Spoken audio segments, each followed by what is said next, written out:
লক্ষ্মী পুজো সবাইকে। আজ আমাদের বাড়িতে লক্ষ্মী পুজো হয়েছে। ছোট ছোট প্রস্তুতি, বাড়ির গন্ধ আর এক রাশ আনন্দ নিয়ে সারাটা দিনই কেটে গেল খুব সুন্দরভাবে।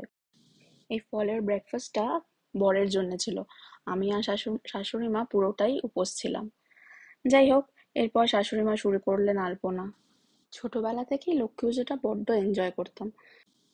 নতুন জামা পরে সেই সব পুজোর কাজ করা, নাড়ু পাকানো, কাজিনসরা মিলে মজা করা, তারপর সেই ওয়েট করে থাকা কখন পুরোহিত মশাই এসে পুজোটা সারবে আর নাড়ুগুলো খেতে পারবো।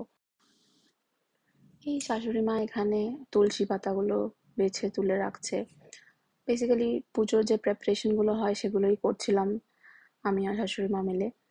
তুলসী পাতা তোলা, ফুল তোলা, তারপর আমি একটু যাচ্ছি বাইরের গার্ডেনটাতে, যেখানে যেটা ধান দুব্বা যেটা হয় সেই দুব্বাটা তোলার জন্যে। যদিও আমি এর আগে কখনো তুলিনি, তো এটা ফার্স্ট টাইম আমার দুব্বা তোলা। তো এই দুব্বা তোলার জিনিসটাই আজকে দেখলাম, বুঝলাম। শাশুড়ি মা একটু শিখিয়ে দিলেন, তারপরে এই যে করছিলাম কোনো রকম ভাবে। ঠিকঠাকই তুলছি মনে হচ্ছে। যাই হোক, আমাদের এই গার্ডেনটার মধ্যে দেখতে পাচ্ছেন কি সুন্দর সেই মূলো শাক লাগানো হয়েছে। শাকগুলো এখন হয়েছে, শাকগুলো সেদিন খেলাম, বাট মূলোটা এখনো হয়নি। মূলোটা হলে আপনাদের দেখাবো। যাক, আমার কটা দুব্বা তোলা হয়ে গেছে, আর আগেও কটা তুলে রেখেছিলাম, সেই এখন নিয়ে যাচ্ছি সেখানেই। সময়টা এখন ঠিক ওই 3টে নাগাদ বাজছিল।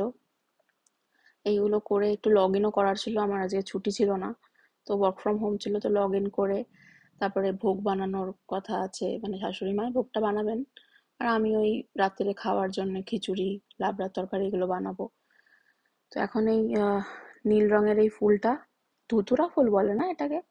কমেন্ট করে জানাবেন তো এটা অ্যাকচুয়ালি নামটা কি, ঠিক মনে পড়ছে না। যাই হোক, এই ফুলটা তোলা হলো।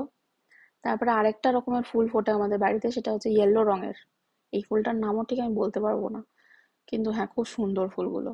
শাশুড়ি মা এগুলো তুলে নিচ্ছিলেন পুজোয় দেবেন বলে।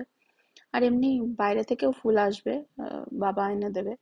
তো ওই ফুলগুলো দিয়ে একবারে সব ফুল দিয়ে পুজো হবে। এখানে শাশুড়ি মা ভোগগুলো বানাচ্ছিলেন। ঘিতে লুচি ভাজা হচ্ছে। ক্লিপিংটা আমি ঠিক করে নিতে পারিনি, একটু অন্যরকম না হয়ে গেছে তাই বোঝা যাচ্ছে না। আর ছিল সুজির হালুয়া, তারপরে পায়েস, আর এখানে আমি লাবড়া তরকারি বানিয়েছিলাম, আর খিচুড়িও বানিয়েছিলাম। খুব টেস্টি হয়েছিল কিন্তু। ছোটবেলায় আমার মামা বাড়িতেও খুব বড় করে পুজো হতো, লক্ষ্মী পুজোটা করতো মামারা মিলে।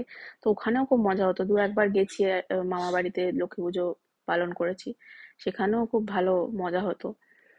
আর আমি একটুখানি তাড়াহুড়ো করে রেডি হয়ে নিয়েছিলাম, মানে কিছুই করিনি, জাস্ট একটু শাড়িটা পরে নিয়েছিলাম, তাই একটু দেখাচ্ছিলাম নিজেকে। এই যে পুজোর সব যা জোগাড় যন্ত্রী সব শাশুড়ি মাই করেছে, ফল টল কেটে নিয়েছে। চিড়ের যে ভোগটা দেয় ওটাও দেওয়া রয়েছে এখানে, লুচি, হালুয়া, পায়েস, এগুলো সব জোগাড় যন্ত্রী করে রেখেছেন। আমি কিছুই করিনি এগুলো, কারণ আমি ওই লাবড়া আর খিচুড়ি বানাতেই ব্যস্ত হয়ে গেছিলাম। যাই হোক, তারপরে পুজোটা করে নিচ্ছেন শাশুড়ি মা, আমি বসে আছি। কিছুক্ষণ বাদে ওই কি বলে, পুজো হয়ে গেলে তারপরে আমরা খাওয়া দাওয়া করব। পুজোটা ভালো মতোই সারলাম। তারপরে এখানে শাশুড়িমা প্রসাদ দিলেন, সেই প্রসাদগুলোই খাচ্ছিলাম। শেষমেশে আমার সেই খিচুড়ি আর লাবড়ার তরকারি আর পায়েস। পায়েসটা শাশুড়িমা বানিয়েছে, আর এই দুটো আমি বানিয়েছি। এই প্রথমবার ট্রাই করলাম লাবড়ার তরকারি, ভালোই হয়েছিল। যাই হোক, দিনটা ভালোই কাটলো। খাওয়া দাওয়া করলাম, মন করে যা খেলাম না, সারাদিন না খেয়েছিলাম, তারপরে যা খেতে লাগলো খাওয়াটা। আপনারা ভালো থাকবেন সবাই।